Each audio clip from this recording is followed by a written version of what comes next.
Now, in general, the idea of templates is really great, but Ansible templates are super cool when you're doing something like creating a configuration file over multiple servers that you want to be dynamic and individual for each server, but you don't want to have to do it over and over and over. Well, Ansible is really awesome. It uses something called Jinja 2, which is just a templating format that it supports. Thankfully, it's really easy to understand. It actually uses the same type of variable declarations or the same type of variable substitutions that we use inside of a playbook. So there's really not a whole lot new to learn, other than one new thing is that we can put comments inside our templates, which makes them easier for us to see what's going on. But you've used templates before. I mean, the idea of mail merge, if you've ever done mail merge for a business or a company where you have this template, and inside the template there are variables that get substituted based on your list of information, usually like a customer list where it says, okay, for the first record,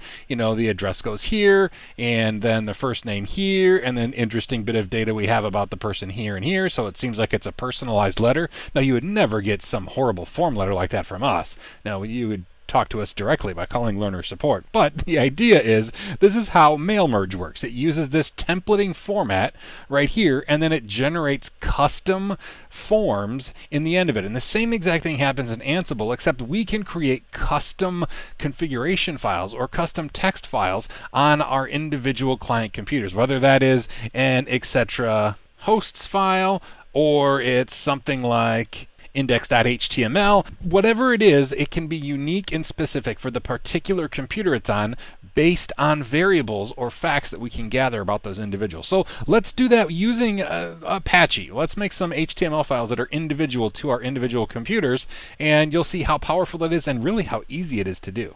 Now, I should probably start here and show you that there's nothing up my sleeve. What I've done, I've just made sure that the two computers, CentOS and Ubuntu, have a server installed. So Apache is installed on here, and we can go and see Ubuntu. This is just the default page that CentOS has. Ubuntu's default page is just the Apache 2 Ubuntu default page. So it's installed and it's running, but we haven't done any configuration as far as putting a custom index page on either one of these two servers. All I did is make sure that they're running, installed, and we can get to them. So we're going to create a playbook. So vi test.yaml, put the 3 dashes. Hosts, we're going to say the GUI computers, these two, Ubuntu and CentOS that have GUI. We're going to do this to both of them to show you the power of templating. I'm going to say become yes, because we're going to need root access if we're going to put an index.html file in the root of the web server's root directory. We're going to have root access. Let's create a variable as well. So let's say vars.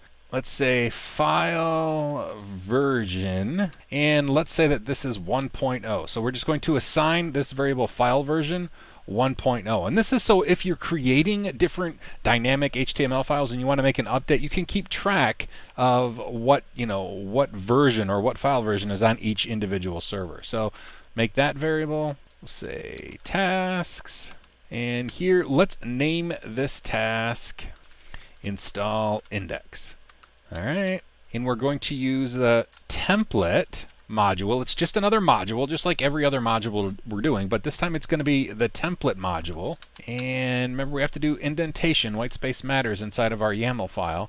So we're going to start by saying src for source, and this is what source file our template is. What's the name of our the template file that's going to be on our local computer that we're going to use to create remote files. So I'm going to just call it index.html.j2. It has to end in J2 because remember it's that Jinja 2 file type. So we say this is just a convention, the first part here. You can name it anything you want, but I like to name it what the end file is going to be and then .j2. It has to end in .j2. And for the destination, it's dest, and the destination in our case is going to be var www html index.html. So that's where it's going to end up. After it runs through this template, it's going to deposit this file index.html at this path in the remote location.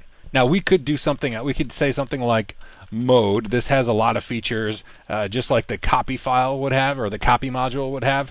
So we can do things like that, but we don't have to. We can just have the source and the destination. And that's really all we need to do to have this template in place. And we'll save this. And now we actually have to create that template file. So vi index.html, remember it ends in J2. And now this file is going to be just how you want to have it. However, we can do variable substitutions just like we would do in a playbook. So we're going to start by saying HTML. We're going to center. These are just HTML tags. H1, and then I'm going to say this computer's host name is, now this should look familiar, I'm doing 2 curly braces, and then I'm going to say Ansible underscore host name, which happens to be the fact, the gathered fact for what the host name is on the computer, and close that. This computer's host name is that, and I'm going to close the H1 tag. New line here, let's say H3. It is running the, do another variable, Ansible OS family of operating system, H3. And then let's do something here. Let's say small. This file is version, file version. I think that was the name of the variable that we created, small. And now if we wanted to make a comment, we could say, this will not end up in the final output file on the remote server. # close curly brace. So does that make sense? What we should have here, oh, I got to actually finish off the HTML. I'm going to say center HTML. All right, so it's going to be basically just HTML, except it's going to substitute the Ansible host name for each computer, and it's going to substitute the Ansible OS family inside, in this spot in the file. And then lastly, it's going to substitute this static variable that will be the same on both computers, the file version variable that we set at the top of our playbook. All right, and then this is a comment. So curly brace, #, and then # curly brace at the end. This is a comment that we will only see inside this Jinja 2 file. We will not see that in the destination file. So let's save this. And assuming everything went right, we can say Ansible playlist or playbook test.yaml.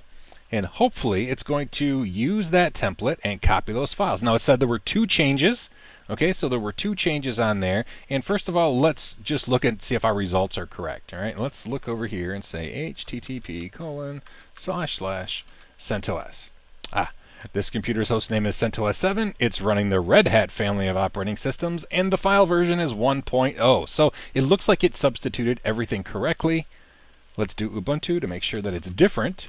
Ubuntu, this computer's host name is Ubuntu 16. It's running the Debian family of operating system, and the file version is 1.0. We would expect that to be the same on both. And just to make sure the comment didn't end up where, it didn't copy that comment over, let's actually do a cat var www html index.html.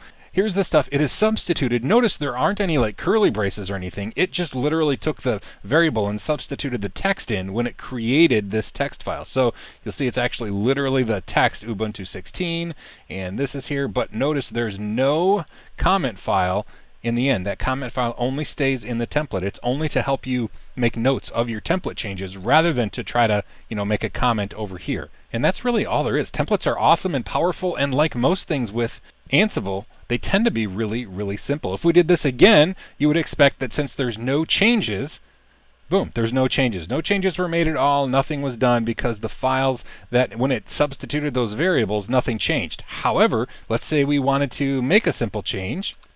We could say the file version is going to be 1.1 now.